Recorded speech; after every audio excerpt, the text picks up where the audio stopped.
make a move in the ring. You can hit me with a word you fling. Hey, how's it going, everybody? It's Nick Atkin on South China Morning Post, scmp.com/MMA. This is the post-fight podcast. Today, we're going to be breaking down UFC 253 from Fight Island. Israel Adesanya against Paulo Costa. With me today is, as always, is Hyon Ko in Korea. John, what's going on, man? Not much, man. I'm still kind of trying to process everything that happened on Fight Island at 253. It was an incredible night, man. A lot of surprises and a lot of unexpected things happened, I guess. But overall, man, entertaining. That's what's the key word right there, entertaining. Yeah, very entertaining main event. Israel Adesanya getting second round TKO over Paulo Costa. How did... I mean, I know we were talking about our predictions before the fight. I was having it as a 5-round decision for Adesanya. What was your prediction again? I forget. My prediction was that Paulo Costa was going to catch Adesanya and win the title.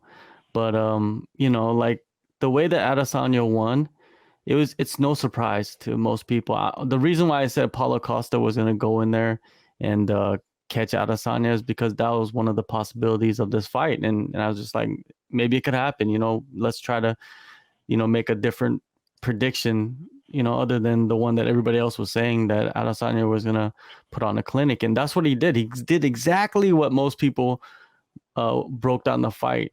They broke down the fight exactly the way that Adesanya fought the fight. Just stay on the outside, break the legs down, and pick your shots. And then when it's time to go in, it's time to go in. And Adesanya saw that in the second round. And basically he knocked him out almost exactly like how he knocked out Robert Whittaker with a I think it was the left hook, and then finished it with ground and pound on the ground. And it was exactly the same, almost mirroring itself. I love the fight. Adesanya is an incredible human being. He's an incredible athlete.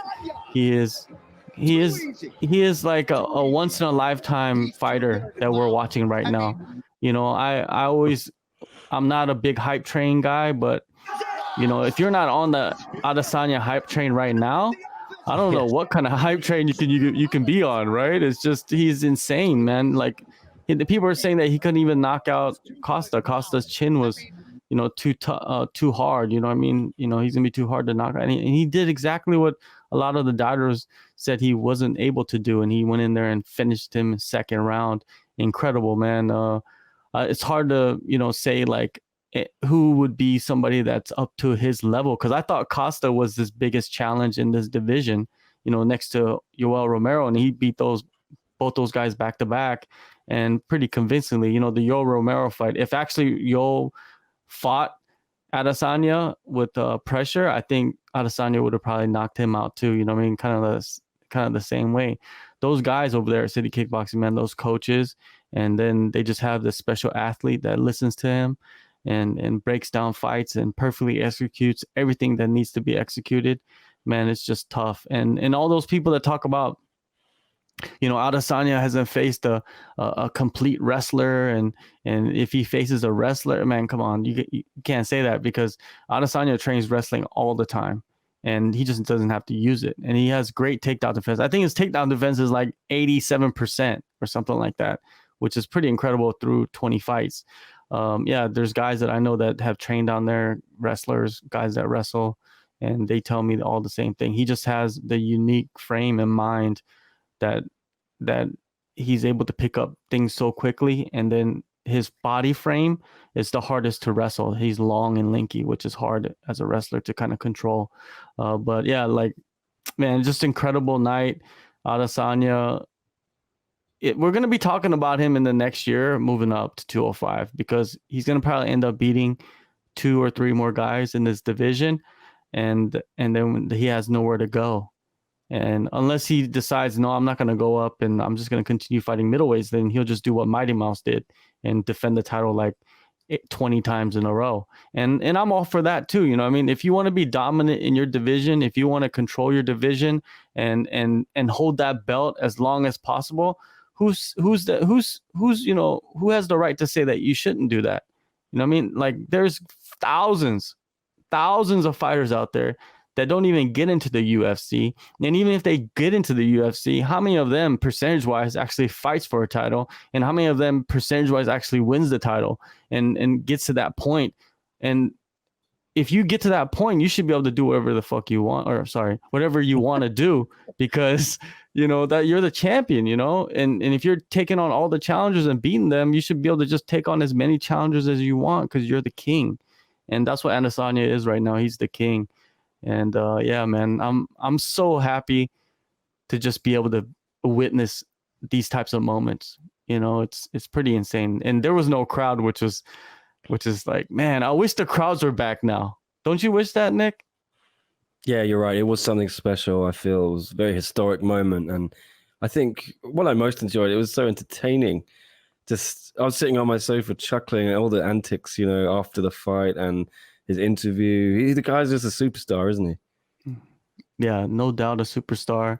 I mean, look at this. I gotta show this again. I know, I think I ran it already, but after he beats him, he stands up and gets behind him. Yeah, and he humps him. He humps him twice. Yeah, imagine that, just being humped by the guy who just beat you.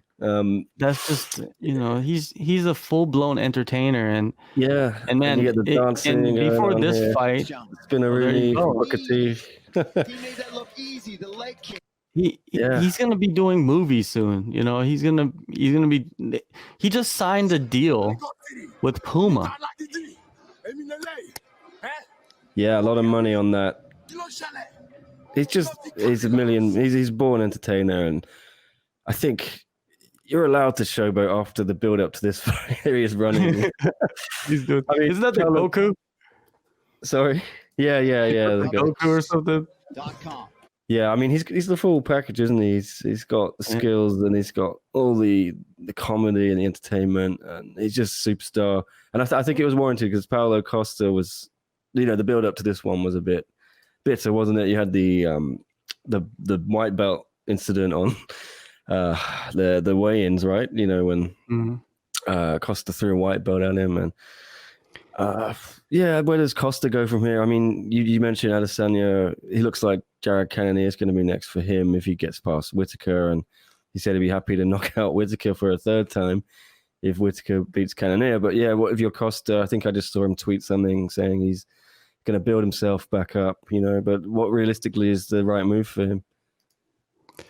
Before we get into what's next for Costa, I just want to say that I'm completely disappointed in his performance. You know, like I expected, just like everybody else, to have Costa step forward and throw bombs, you know, just legit bombs, and not just have Adesanya kick him in the leg and don't check any of them.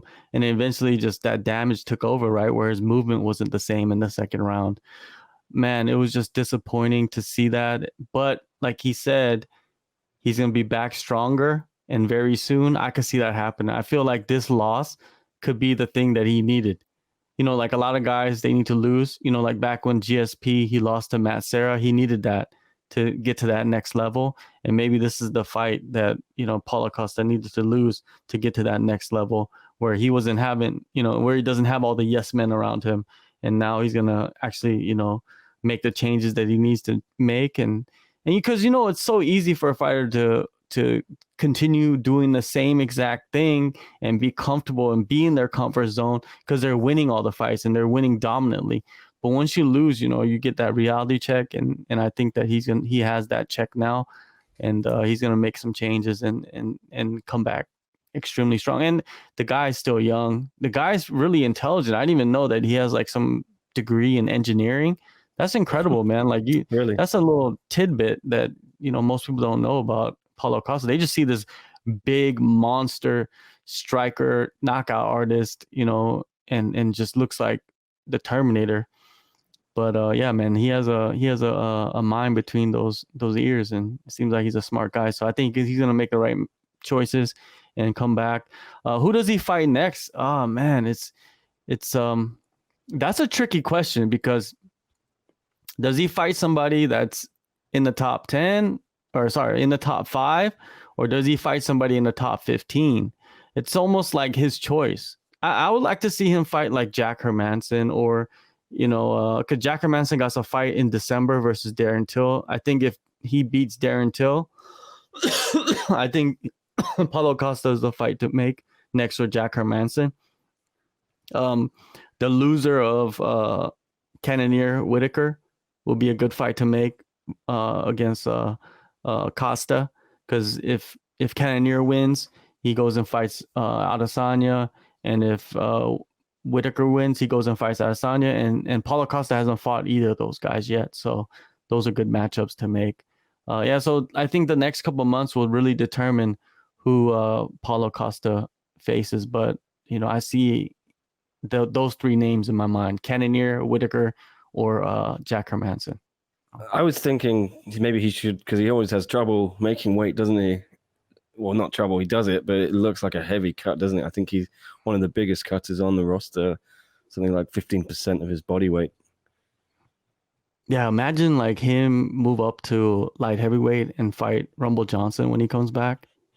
That's an incredible fight right there. Yeah, well, we'll see. But you're right. It was a disappointing performance from Paulo. And what was he doing? I expected him to just come out guns blazing as always, but he just was happy to do what Yoel Romero was doing. Just stood in the center, didn't he? And was waiting for Adesanya to move, and then he didn't pressure him, and didn't look to get in the clinch. It's nothing. I think he threw 2 kicks, landed 1 punch or something like that. It was baffling performance from him. The style that got him to the dance, he just abandoned it completely, and it was all too easy for Adesanya, wasn't it? But not taking anything away from Adesanya, you think Costa just didn't show up? Yeah, he didn't show up, and I also think that Adesanya did get into Paulo Costa's head. It almost seemed like he, fully, like he said Adesanya said in the post-fight press conference that he built a condo on the beachfront property inside Paulo Costa's head, and I feel like he did, and that's something that Costa can learn from too. Is maybe he went in there and psychologically just wasn't there, and that's all due to Adesanya playing all those mind games with him from the beginning, from the point where he actually won the title to the point of the weigh-ins before the fight, the face-offs. Adesanya was playing games with him the whole time, and it just got into his head, and he was just, gun shy. That's what it was. Looked like it was. It looked like Costa was the one trying to play mind games with Izzy, but yeah, I think Izzy was playing more subtle mind games, wasn't he? Yeah, it was like he was nervous. He was out of character in many ways. He doesn't do that too often. But he was doing that a lot in this fight. Like he just was trying to find something else to do except for actually throw punches. Look at this. I remember this exchange. It was funny, wasn't it?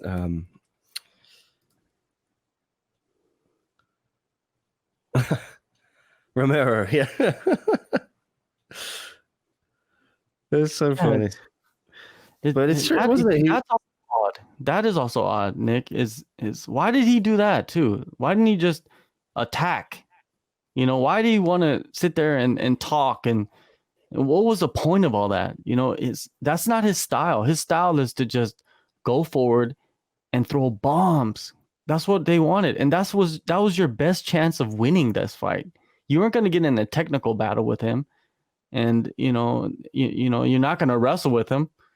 You're going to go in there, step forward, throw bombs, and land that bomb and make Adesanya's head explode. And he didn't even come close to doing that. And it was weird. And what was up with the titty gate? His chest. People were like focused there. People were saying that that's like some kind of like side effect of steroid use. I've saw some crazy things online, what they were saying about that. Did you see anything about that? Yeah, I like what did he say in the press conference? Said, why are they talking about my tits? Yeah. I just said it. Yeah. He's got some good one-liners. Yeah, I mean, it looks like just an injury to me. I don't know, but if anyone's got any idea, please leave a comment below and inform us. Exactly. He didn't want to get into it. Maybe it's just something he's self-conscious about. But I don't know if I saw that at his last fight. He didn't have it. Like if people were talking about, they looked up pictures of his previous fights, and he didn't have that on his chest. So maybe I was thinking like, did he tear his pec muscle, like what was really going on. But I don't know. I don't think it is. I don't think. I don't know. Yeah, let's find out what happened with it. See if he. I don't think Adesanya is the kind to, cheat or do drugs. He seems very passionate about, clean sport. And you saw after the fight, he was arguing with Dana, wasn't he, in the middle of the octagon about how Shane Young got KO'd by Ludovic Klein and climbed this weight by 4 pounds, and he was saying you need to start fining these people 90% of their money. He's very passionate. I think he wants clean sport, so it'd be surprising to me if anything was anything drug related. 90%. I'm all for penalizing people for missing weight, but you're gonna end up having someone die because of a botched weight cut if you're taking away that much money. You know what I mean? One of these guys will go too far. And I think it's the responsibility of the UFC to kind of monitor those things, so nobody actually cuts too much weight. And they've been doing that. I think they weigh guys when they get there on fight week to make sure they're not too far over the limit. And I think they've canceled fights because of that reason. So yeah, but I think they should penalize like upwards between like 50 or 60% if you do miss weight. But 90%, that's, man, what are you even fighting for at 90% right there? Yeah. Well, Dana seemed to be in favor of it, but he said it's all in the commission's hands and his hands are tied. So I don't think we'll be seeing that's what Dana says when he doesn't want to make a decision about something, about the rules. Yeah, fair enough. All right, well, when we look at the co-main event, Dominick Reyes got starched, didn't he? Another second round TKO. Jan Blachowicz is your new light heavyweight champion. Very impressive, wasn't it, from John? I think Dom had his nose broken, and that was the beginning of the end. And then Jan seemed to just unleash a flurry, and then he knocked him down, went in for it. A couple hits more on the ground, the ref stepped in. Do you think this is another case of Dom Reyes didn't turn up to this fight because he looked so impressive against John Jones, didn't he, in February? Oh, it's almost very similar to what Paulo Costa did. He went in there, and I think Dom Reyes, it wasn't the same case as Paulo Costa. I think Dom Reyes went in there and he threw like his signature combinations and did what he does in the first round, and it didn't work on Yan. And then Dominick Reyes was like, uh-oh, like, what do I do now? And then the Polish power took over. It seems like the tides shifted in the middle of the first round. Like the first half of the first round, Dom was doing really good, moving around, sticking and moving, landing a couple shots. But then, those kicks to the body, I think that changed everything. And then, Dom wasn't landing and moving like he should be. And I think the power wasn't there for Dom either. I think when he hit Jan was like, he just ate it, and I think Dom kind of looked at that and was like psychologically flustered maybe. And then the Polish power came out, like Polish power. Like, how can you not love Jan Blachowicz? Like, Polish power. That's all you got to say, 2 words. And now you know who it is. That's like a trademark now for Jan. It's like Polish power. Now he's man, he's one of the comeback stories, I think, in the last couple of years, because I believe like 3 years ago, a lot of people were very skeptical on his position in the division and even his position in the UFC. Like a lot of them were thinking like, is he even going to last in this company? Is he? And now he's the champion. 2020, Jan Blachowicz is the champion. He's starched, Luke Rockhold, former champ, Corey Anderson, one of the top contenders, and then he just starched Dom Reyes, who has never lost, who has never been starched, who went 5 rounds with John Jones, and a lot of people feel like he beat John Jones, and he just went in there and didn't even take 2 rounds. It's just incredible, man. That guy, man, he's legit, man. He's a guy that, I don't know if he's going to be a champion for a long time, but man, he's exciting to watch. And I think he just hit his stride at 37 years old, which is crazy to say, but man, sometimes it takes guys a little bit longer to it seems like the European guys, it takes them a little longer to get to their prime in the UFC. You see, remember Michael Bisping, he was in his late 30s when he became champ. Now Jan Blachowicz is champ at 37 years old. Even The Rock, The Rock, he loves yeah. The Rock What's he loves saying? Jan. You know, he's hell of a win. Reyes will come back even stronger. Of course, Reyes is going to come back. But man, like, well, I don't know what was going on in Reyes' mind, though. You know, what I thought is Reyes, you know, he went 5 rounds, you know, with John Jones, the greatest of all time, you know, arguably beat him. You take that confidence in against Jan Blachowicz and do the same thing. But what I think happened was that he was overconfident heading into this fight against Jan Blachowicz, didn't take it as seriously as he should have. And Jan was thinking this is his last fight of his life and he has to win it. And when you meet and you know, with those two different mindsets, of course, the guy that's thinking that this is the last chance of my lifetime to win a title is going to win that fight, man, especially with that Polish power, you know? Well, look at this as well. I thought this was interesting. After the fight, he called out John Jones, didn't he? He didn't say, "Oh, I want to clean out my division now" and all that. It was, he feels they were men of dance, weren't they? Yeah, and I think John Jones, he's been tweeting too, and he's saying that, asking people, should I go back and reclaim my title? And I was saying that before this fight. I said a lot of people are going to be anticipating not this fight, but what John Jones tweets out after the fight or during the fight, and that's what basically happened. You know, I would like to see John Jones come back and face Jan. You know, that was a fight that was supposed to happen. Well, give Jan that chance, you know, and give him that opportunity. He's earned it. He knocked out a guy that you almost lost to.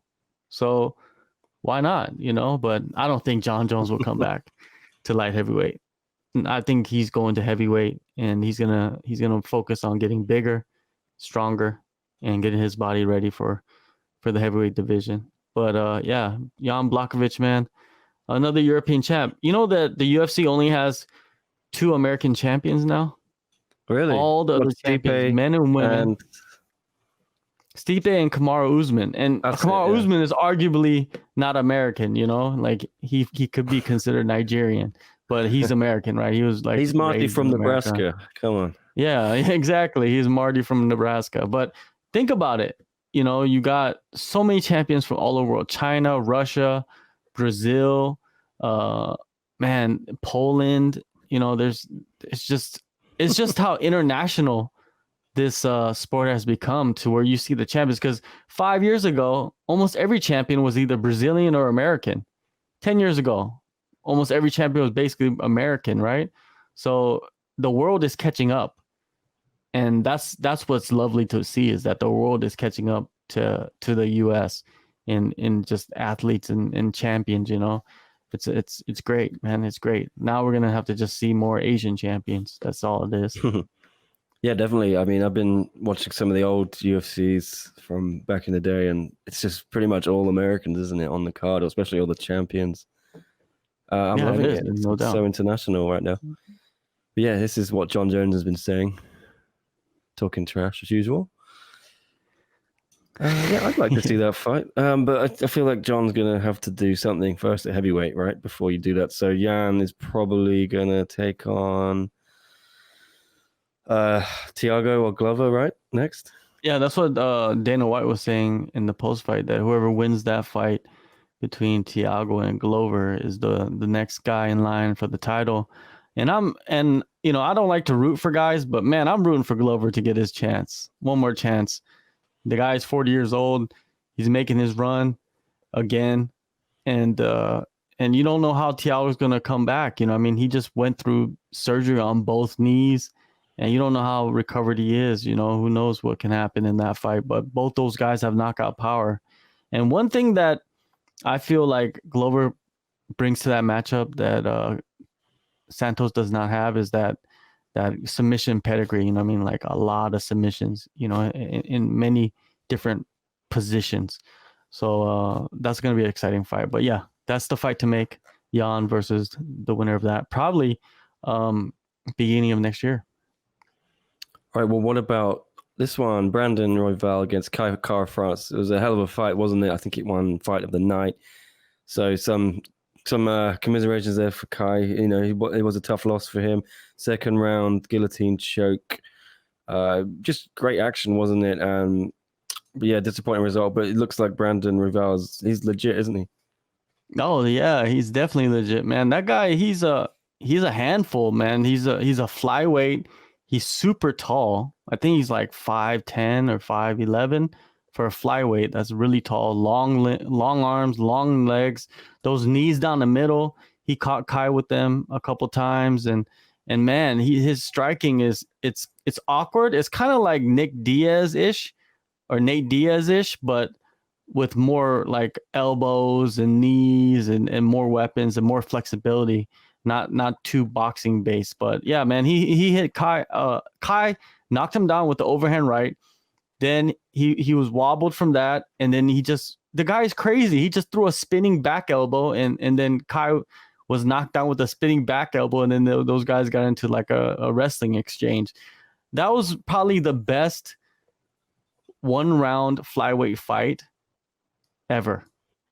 You know what I mean? Like, it didn't go 1 round, but the best round in a flyweight fight ever. That round was just insane. These guys were going at it.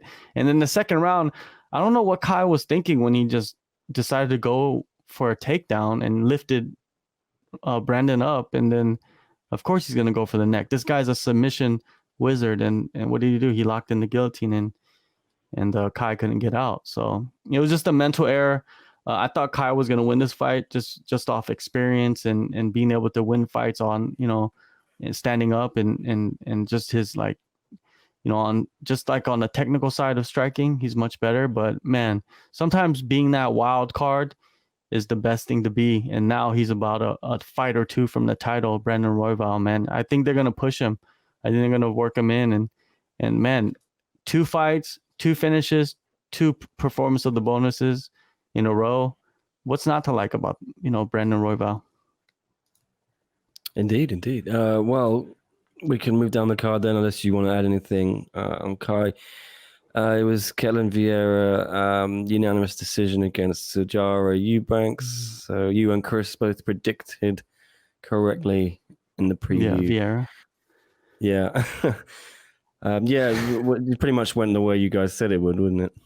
Yeah, she just needed the win, man, and she toughed it out. Vieira did. Eubanks, she'll be back. She took the opportunity of that was presented to her, fighting a top contender on a pay-per-view. You would never pass it up. You know, it's like a win-win. You know what I mean? So even if she lost, it's a win. So she's all good, man. Next fight, she'll be fighting a top 15 opponent. So that's no big deal. The Hakeem, was it Dawodu versus Zubara? Man, that fight was a, you know, a lot of people thought Zubara won that fight. You know, it was somewhat of a controversial decision right here, but I don't know, man. Both these guys, they did pretty much the same to each other, you know, and you know, the split decision, you know, you can't argue with it. It's a split. You could have won either way. But a lot of people online thought Zubara won that fight. And then you got Brad Riddell. Man, Brad Riddell was going into this fight a major favorite. And De Silva put it on him in the first 5 minutes, man. He had Riddell in trouble a couple times. But Riddell came back in the last 2 rounds and took the unanimous decision. But man, that was a crazy fight. And also, there was 2 referee errors, right? There was one in the Riddell fight, and then there was another one in the Kai Kara-France fight. So we could go back to those, right? Like Riddell fight, Riddell hit De Silva with a left hook, and then De Silva said he got poked in the eye. But then when you look back at the replay, it was a left hook, and the knuckle went into the eye, right? And then the referee, you know, he stopped the fight, stalled the fight, and then gave De Silva time to recover from that, which was a big mistake, I thought.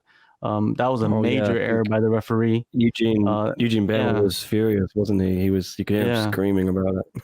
Yeah, that was a terrible call. This guy, I don't even know where these refs are coming from. Some of these guys are not very good at all. And then the other fight, It was in the Kai Kara France fight. Brandon Royval kneed Kai Kara France, which it looks like it was to the face when he was getting off the ground. His knees were still on the ground, and Brandon Royval kneed him. It could have been the shoulder, but it looked like the face or the neck. I don't know, but it was some close calls right there with the referees.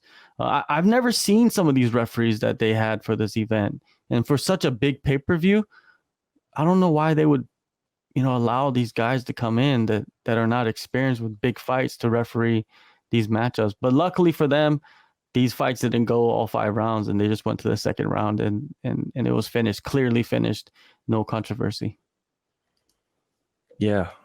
I have to admit, I passed out during that fight, the first 2 on the main card, because I had the food poisoning I told you about last night. I woke up this morning, and then, I watched some of the prelims, and then I just fell asleep. Woke up, suddenly it was Kai Kara France. Oh, shit.